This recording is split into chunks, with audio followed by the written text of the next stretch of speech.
All right, everyone. So I want to talk to you guys about the bizarre artwork of the Renaissance papacy. There is the Sistine Chapel, which is praised as one of the greatest churches ever built, and it has some of the greatest artwork ever created. And if you look at the artwork of the Sistine Chapel, you will see a lot of naked men. A lot of naked men. But you have these people who praise this artwork as something so sublime and so beautiful and so wonderful, and people will make arguments like, we need this artwork to save Western civilization from the evil liberals, from the evil degenerate feminists, and you look at the artwork and it's just it's a bunch of naked men, and it's like, well, I mean, so much for being trad, right? I mean, I went to Italy. I saw a lot of Renaissance artwork. I went into a ton of churches in Italy, and I saw a lot of paintings of naked guys. In a lot of these churches, you walk in, like, naked guys, naked dudes. I mean, am I in San Francisco, or am I in the Catholic Church? Is this the church founded by Jesus Christ and whose first leader was St. Peter, or is this the Church of San Francisco? Really, I mean, I saw more degenerate artwork in the Renaissance Catholic churches than I ever have in my entire life. I mean, I don't go around looking for weird artwork, but when I went into the Catholic churches of Italy, I saw it right there. Naked guys, and then lots of statues of little naked boys with angels' wings. So the papacy obviously got obsessed with naked men and naked little boys with wings, and it's obviously very, very bizarre.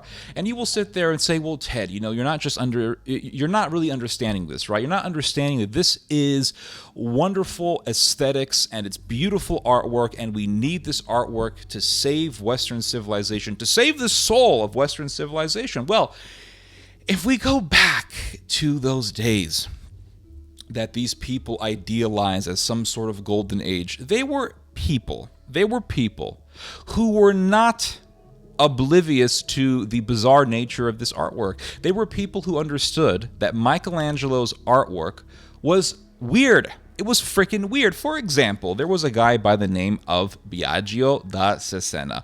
Da Cesena stated that the artwork in the Sistine Chapel belonged in a bathhouse. Yes, he said this stuff belongs more in a bathhouse than a church. What is it doing in a church? Why are there so many drawings of naked men in a church? This is weird. And Michelangelo was so upset with what de Cesena said that in the section of the artwork in the Sistine Chapel that portrays hell, people in hell, suffering in hell, he drew Biagio da Cesena naked and with a snake biting his penis. Yes, this is the artwork that we need to save Western civilization, everyone. You are looking at it. A snake biting a penis. I mean, this is what Western Civ needs more than anything. These damn degenerate liberals, they are just destroying the world with their terrible Hollywood movies. What we need is some paintings of naked men with snakes giving them blowjobs. I mean, this is what we need to save Western Civ, everybody. Yeah. So what happened was Biagio da Cesena was so upset by this, obviously so, that he appealed to the Pope. He appealed to Pope Paul III.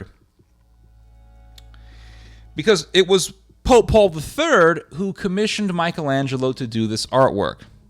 And Pope Paul III wrote back to de Cesena and told him that his, quote, jurisdiction does not extend to hell. This is some very weird sodomitical sarcasm here.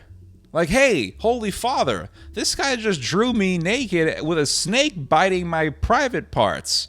And the Holy Father's like, oh, you silly boy, my jurisdiction's not in hell because you're being portrayed as suffering in hell. That's not my jurisdiction.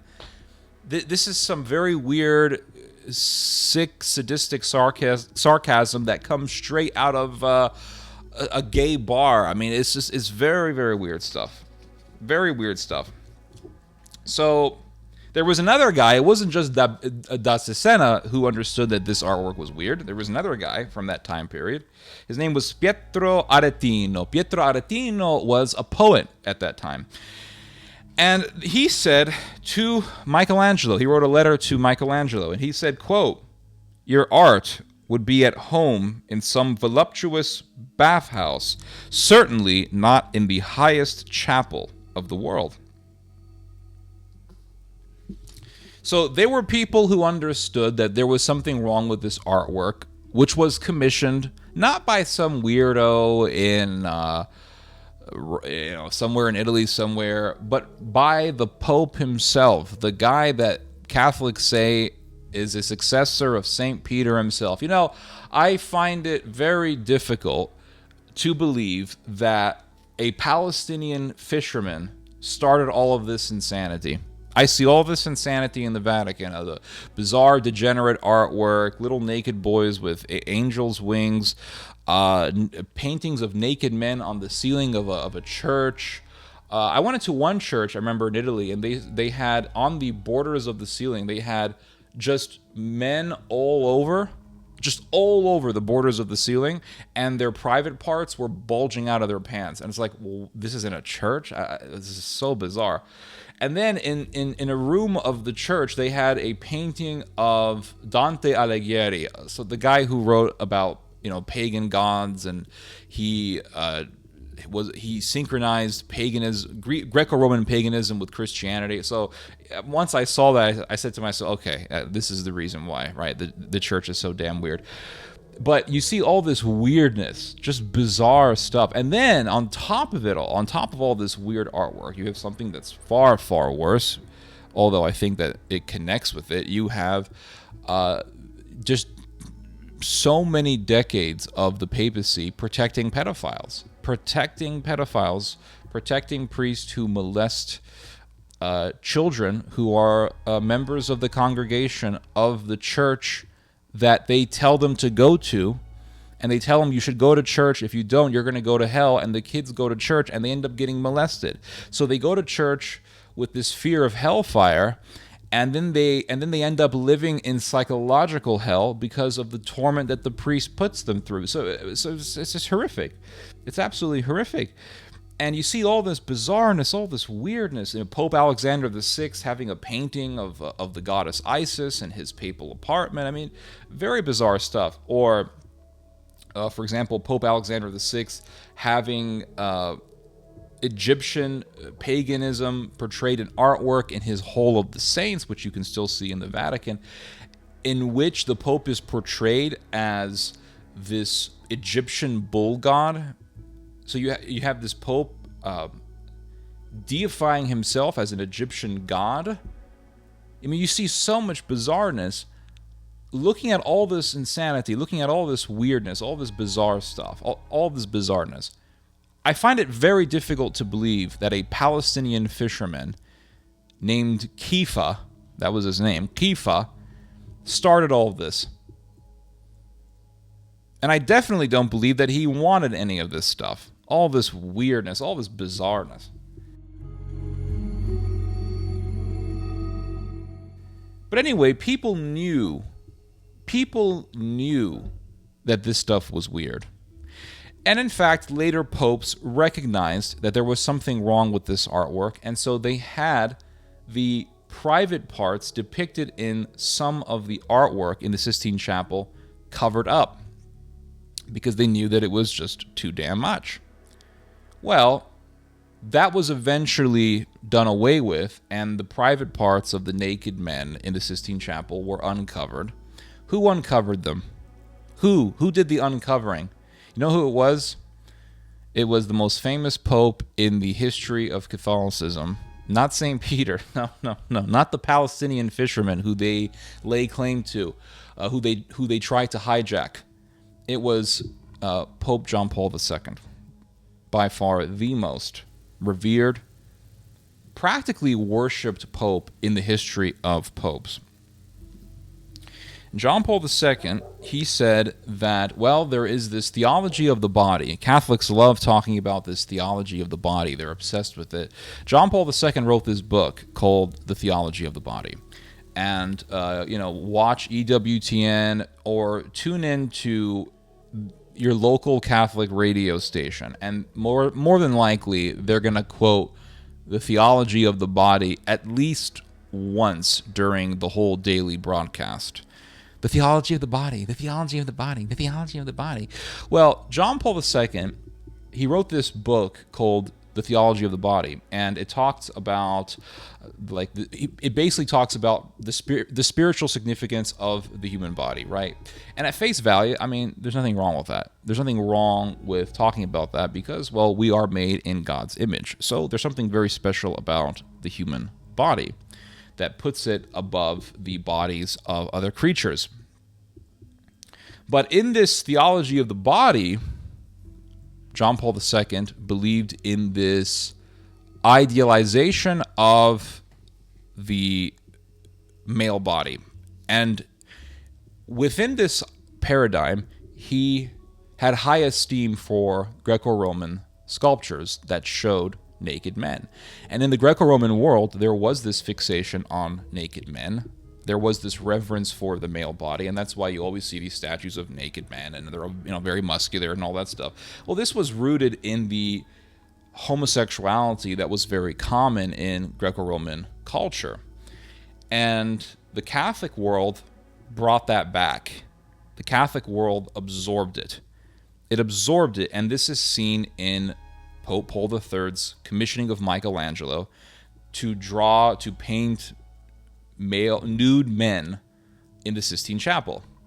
And you can also see it in a legion of the churches in Italy. You can see it in all these Renaissance churches. Naked men, little naked boys with angels' wings. It's very, very bizarre. But for John Paul II, it wasn't bizarre. For John Paul II, it was a part of his theology of the body. And to the common Catholics, the theology of the body is portrayed as just a wonderful work on the spiritual significance of the human body. But there is a esoteric meaning behind it that isn't explicitly told to the people.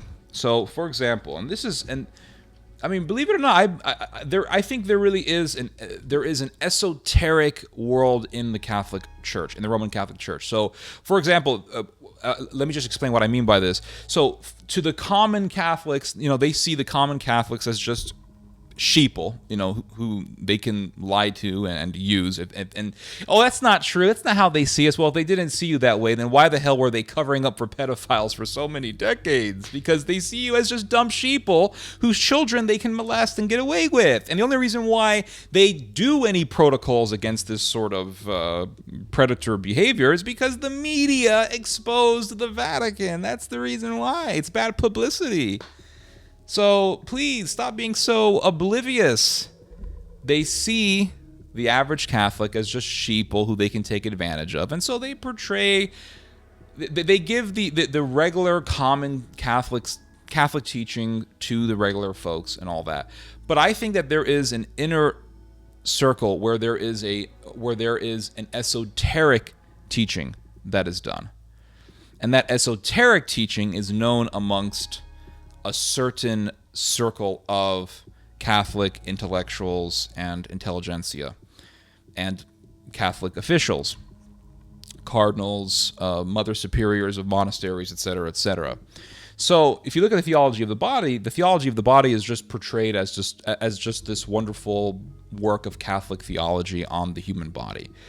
But I think that there is an inner meaning, or really a sinister motive behind it all. So, for example, in 2014, Antonio Paolucci, who from 2007 to 2017 was the director of the Vatican Museums, he stated that there was an obscuring of the theology of the body. There was a deception that was done with the theology of the body. He doesn't say deception, he says obscuring, because he's not going to use the word deception because he's pro all of this stuff.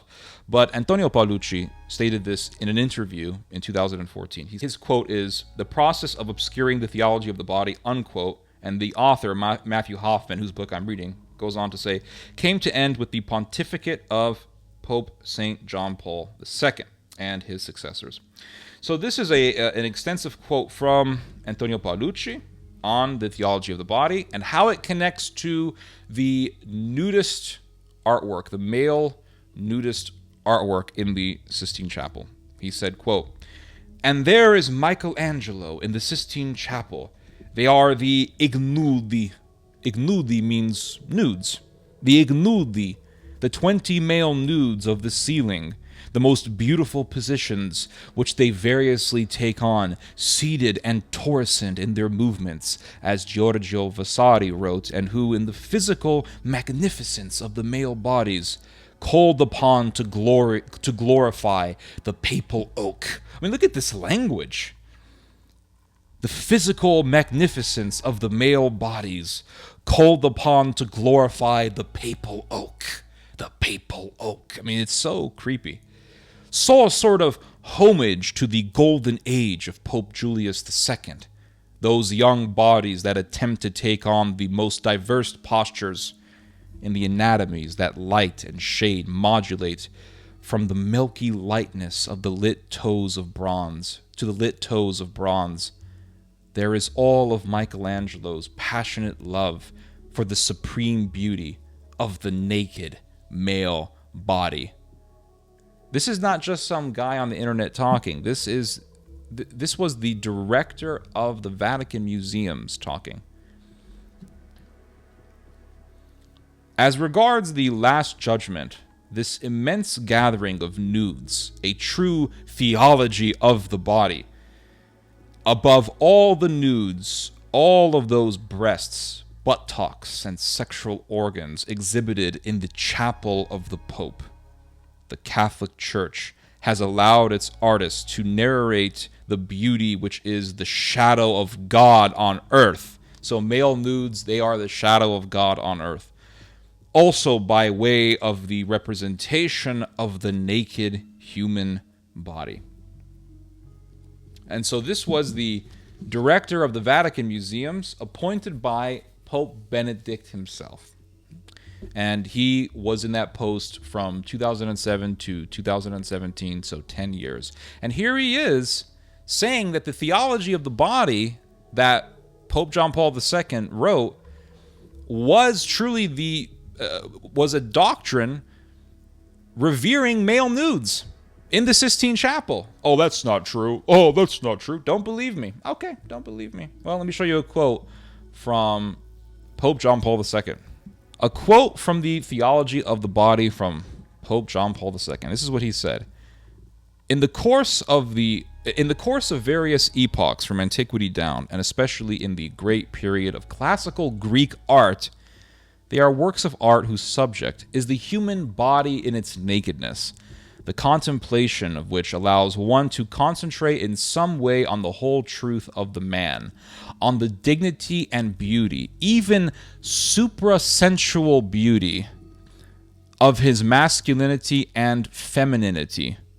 These works bear within themselves in a hidden way, as it were, an element of sublimation that leads the viewer through the body of the whole mystery of man. In contact with such works, we do not feel pushed by their content toward looking to desire, as the Sermon on the Mount puts it.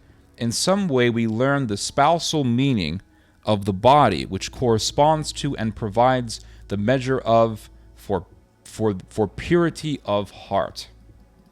So the theology of the body looked back to pagan, homosexual Greek artwork and said, well, yeah, we can look to this artwork. And he connected it with Catholic artwork, specifically the nudist artwork in the Sistine Chapel. And he called the nudist artwork in the Sistine Chapel the physical embodiment for the theology of the body. If you don't believe me, in the mid-1990s, Pope John Paul II made a sermon in the Sistine Chapel in which he stated, quote, "The man and his wife were both naked, yet they felt no shame. The Sistine Chapel is precisely, if one may say so, the sanctuary of the theology of the human body."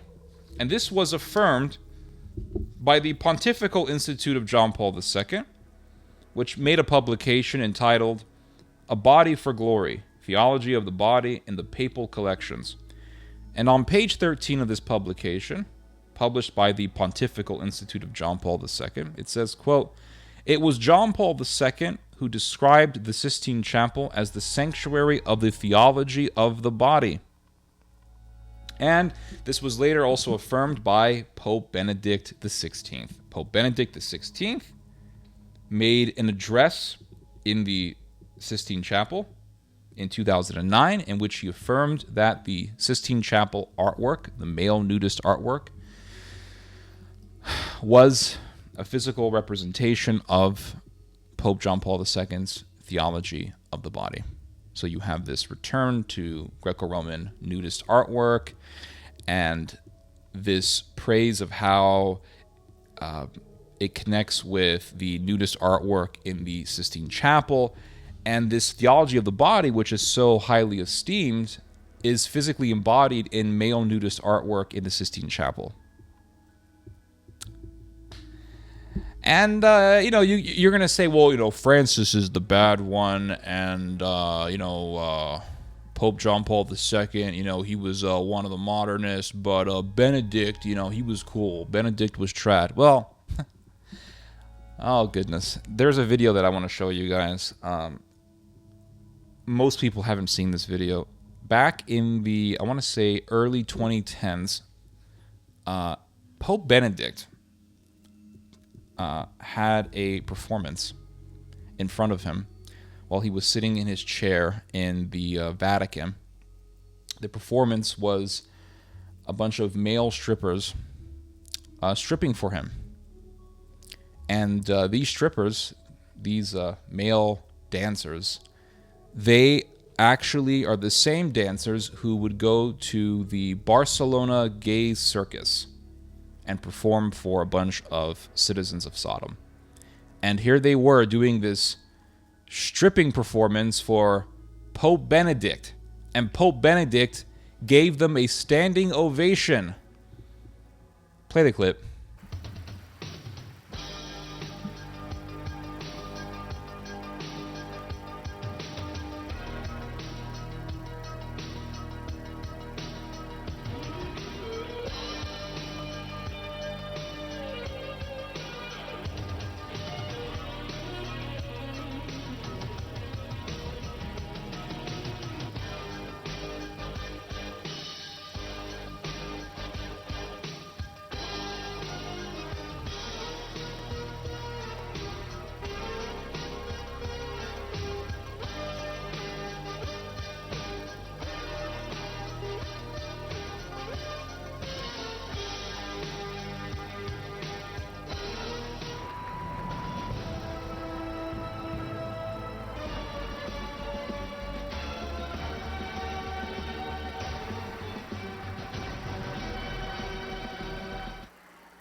I mean, you can't make this stuff up. John Paul II said that the male genitalia in this artwork should be shown shamelessly. And he uses the word shamelessly.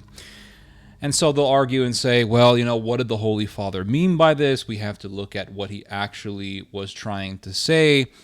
And they will make an argument to justify his statement. And John Paul II, in his doctrine of the body, stated that nudity should be shown in artwork, but it doesn't have to be seen in a sexual way. And John Paul II used the word suprasensual, meaning transcending sensuality, in the sense that we should have nudist artwork, but we don't have to see it in a sexual way. And this is a very clever piece of sophistry here, because what this does is it creates a barrier. It creates an argument by which to gaslight people. So if somebody were to come out and say, well, this artwork is degenerate, the artwork in the Sistine Chapel is bizarre, it's disturbing, it's weird, they can then point the finger at you and say, well, you are seeing it in a sexual way, so this is your problem, not the problem of the artwork or the problem of the artist or John Paul II. So it's really just a way to smokescreen things and to deceive people and to pressure people not to speak out against this bizarre artwork. Now, my response to this is actually very simple. John Paul II said all of the genitalia in the nudist artwork should be uncovered because there was such an outcry against the nudist artwork of Michelangelo that later popes would cover up the genitalia, the male genitalia. And John Paul II said, uncover it all. Expose all of the genitalia. Let's see all of the genitalia. Because we have to see things for what they are. We have to, in his argument, we have to appreciate God's creation, and that would include male genitalia. This is the argument. This is the paradigm. And my argument to this, my response to this is actually quite simple. God created man and woman naked, but because of the fall, he put clothes on them. He covered them up. He covered them up. God said, no, you are not showing your private parts anymore. You have to wear clothes. And here comes John Paul II to say, take the clothes off. Uncover it all. Thereby going against what God said. So John Paul II goes the opposite against what God did for Adam and Eve when he clothed them. And this is why I say the whole doctrine of the body ideology is satanic. There's something else I want to add to this. I want to talk a little bit more about the esoteric evil of this all. Because, like I said, and this was confirmed by Antonio Paolucci, who was the head of the Vatican Museums, there is the common teaching that they give to the common Catholics, right? It's all the good stuff. It's the Orthodox stuff. It's common Catholic teaching. But then there is the esoteric stuff. And the evil that shocks us in the Vatican, I think, is just the esoteric stuff coming to public view.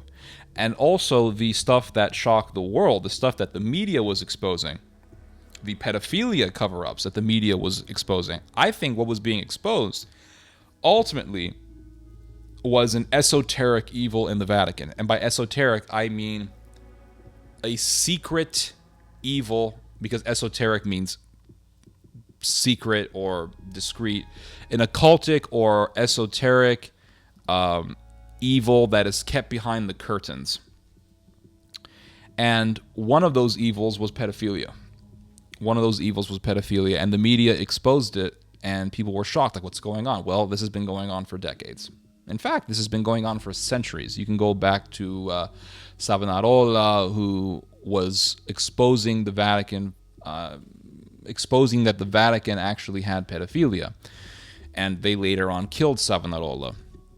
And this is the way I see it. And this is going to be very dark, and this is my hunch. They see the common people as just sheeple. And all these priests who were molesting children, they were protected. Why were they protected? I don't believe that it was just a case of, well, oy vey, there's another pedophile, let's just move him out somewhere so that we can protect the name of Holy Mother Church. I think it was something much more sinister than this. I think that the elites in the Vatican, they see themselves as above the common people. They see the common people as just sheep who they can take advantage of. And so they feel that they have a right to molest children. They see those children as beneath them. And so they want to destroy the innocence of those children. And they molested so many kids in the Catholic world. So many kids were molested, and the pedophiles were not given over to the authorities. If it was just a case of, well, it just so happens that there's a pedophile in the priesthood, let's turn him over to the authorities. That wasn't the case. It was the case of, this guy molested kids, let's move him somewhere else and enable him to molest more kids. And why were they enabling so much pedophilia? I believe it's because they saw those children, and this is still going on. They saw those children, and they see those children and those young men as just they see them as beneath the spiritual elites of the Vatican, and they feel that they have a right to molest them. And so when a priest would get caught, or when it was found out that a priest was a pedophile, they just moved him somewhere else so that he could molest more kids, because they saw it as their right to molest kids. And they saw those people as just sheeple.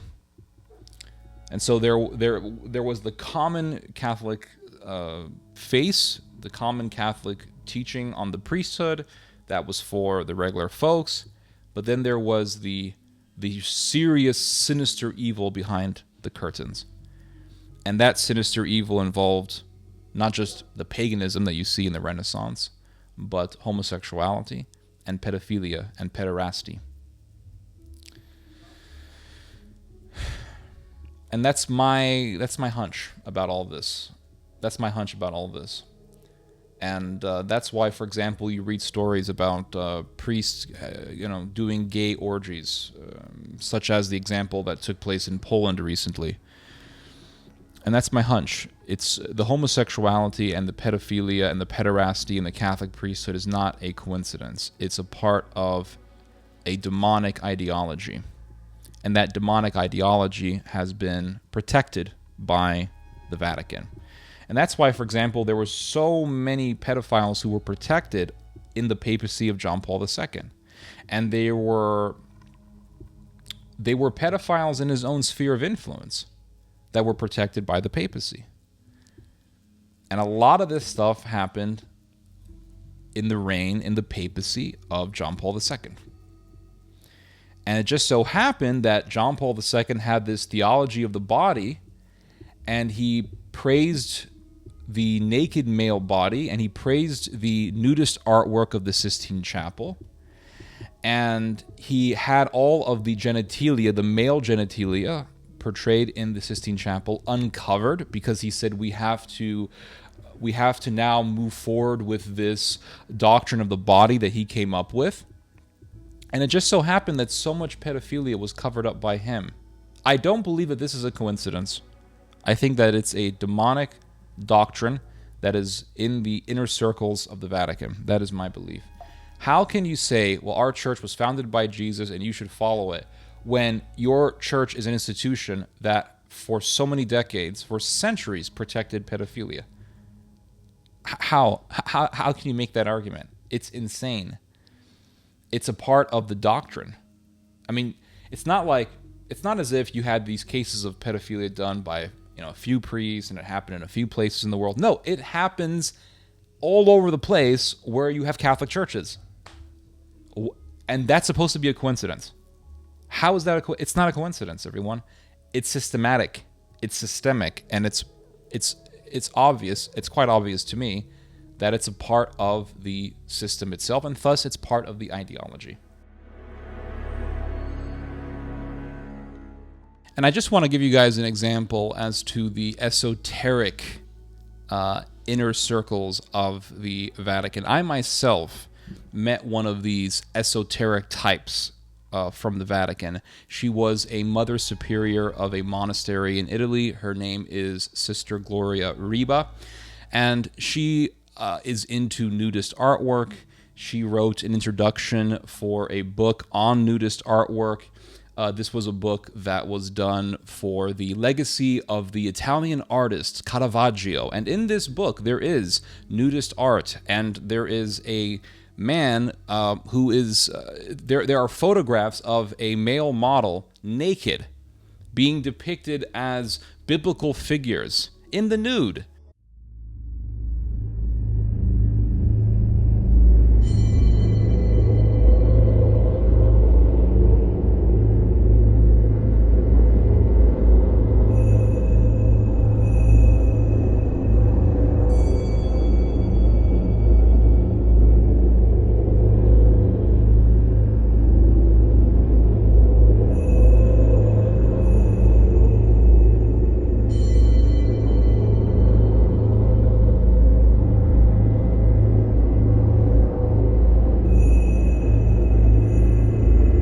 And this Mother Superior of a monastery, of a monastic order in Italy, is praising this nudist artist. She is friends with him, and she is writing an introduction for his nudist art book. And I went to a monastery that was a part of her order. It was a monastery in the region of San Marino, which is an autonomous province within Italy. And in the monastery, there are depictions of naked men posing in homoerotic ways. And this is right in the monastery, everybody, on the walls.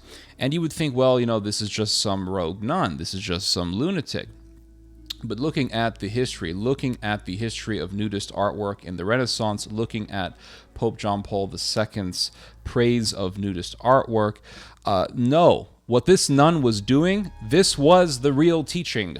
This was the logical conclusion of centuries of this ideology in the Vatican, in the Roman Catholic world. And that's why she was so obsessed with Renaissance artwork. She was so obsessed with Caravaggio. She was obsessed with the artwork of the Sistine Chapel. She was fixated on nudist artwork. Why? It's quite obvious why, because she is a part of this ideology. Now, most people don't know about this ideology. Most people see this woman as just a nice, pious nun. But if you get to know her, and if you stay within her own monastic order, you will see that she is into this esoteric part of the Catholic world, the part that they don't really talk about frequently, the part that they don't really expose to the people in any serious way. And I want to finish this video by bringing up the figurative theme of Egypt and Sodom that is in the Bible. In the Bible, in the Old Testament and the New Testament, there is this theme of figurative Sodom and figurative Egypt. Egypt representing paganism and Sodom representing perversity. And for example, in the book of Jeremiah, when it talks about how the Israelites worshipped the golden calf, it says that they returned to Egypt, that the worship of the golden calf was a return to Egypt. In the New Testament, when St. Stephen gives his speech to the Jews before they murder him, he tells them that their ancestors worshipped the golden calf, and when they did so, their hearts returned to Egypt. And in the book of Revelation, St. John describes Jerusalem as Sodom and Egypt. So in the scripture, there is this theme of Egypt, this theme of Sodom that is repeated. And in the Siena Cathedral in Italy, there is this marble depiction that welcomes the visitor right when they walk in on the floor. And on this marble depiction is the Egyptian god of wisdom, Hermes Trismegistos. And Hermes Trismegistos is simply the Greek rendition of the Egyptian name Thoth or Toth. And this was how this Egyptian god of the intellect was called, Thoth or Toth, however you pronounce it. And in this marble depiction, in a cathedral, it shows Hermes Trismegistos, the Egyptian god of wisdom, and next to him is a book written by Hermes, and the book rests on two sphinxes, again, returning back to Egypt. And on this book, it says that Jesus Christ was a created God. And this is what it says, quote, God, the creator of all, made a visible God to be with him, and he made him first and only. He took delight in him and loved him greatly as his own son, who was called the Holy Word. So right there it says that Jesus Christ was a created God. And it refers to Christ as a God, as if this is something out of the Watchtower Society, which says in its own Bible translation that in the beginning was the Word, and the Word was a God. It describes Christ as a God, not God, as a God. So right there, heresy, blasphemy, in the Siena Cathedral.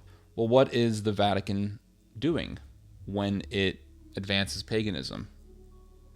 What is the Vatican doing when it advances Sodom? It has become Sodom and Egypt. It is possessed by the spirits of Sodom and Egypt. When it has Hermes Trismegistos in a cathedral, that's Egypt. When it pushes for Sodom, that's Sodom. So God refers to Israel in numerous instances in the Bible as Sodom and as Egypt. In the book of Revelation, Jerusalem is referred to as Sodom and Egypt. In the book of Jeremiah, it says that when the Israelites worshipped the golden calf, they were returning back to Egypt. St. Stephen tells us that the Israelites were returning back to Egypt in their hearts. But what is the Vatican doing with Hermes Trismegistus, with this Egyptian obelisk, with the heresy of Vatican II, saying that the God of Islam is the same God as Christianity? This is a return to Sodom and Egypt. And the Vatican, which is a successor of Jerusalem, is possessed by the spirits of Sodom and Egypt. And that's the bottom line. That's what has happened.